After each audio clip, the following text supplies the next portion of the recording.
Nemiri v jugovzhodnem delu Venezuele v mestu Ciudad Guayana se stopnjujejo. Ulični protesti so se pričeli zaradi pomanjkanja hrane, revščine in izbruha malarije.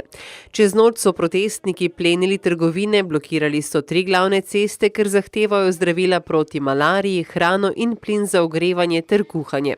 Opozarjajo na neučinkovito in zgrešeno politiko vladajočih strank in jih pozivajo, da zavzamejo stališča in pomagajo prebivalcem do dostojnega življenja.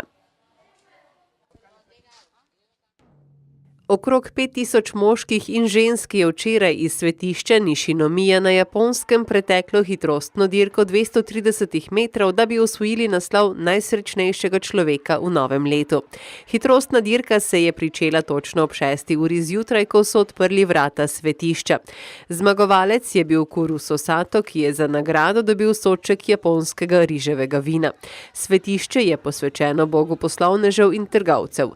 V zgodovini so ljudje hodili v svetišče, da bi prosili za blagostanje družin in posla. Sedaj so iz tega uspeli narediti tudi tekmovanje. Zelo redkega belega krokodila so v ponedeljek predstavili v turističnem pristanišču v avstralski reki Adelaide.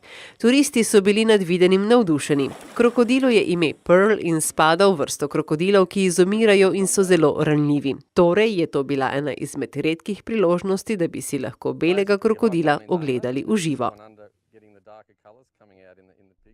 V ciklonu, ki je prizadel vzhodni Madagaskar, je bilo ubitih najmanj 29 ljudi in več 10 ranjenih.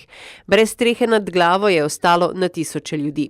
Vetrovi so pihali s hitrostjo 190 km/h. Močan veter so spremljale tudi poplave in številni zemeljski plazovi. Kmetijski pridelek je uničen in ljudje nimajo strehe nad glavo. V akcijo so že stopile organizacije za humanitarno pomoč.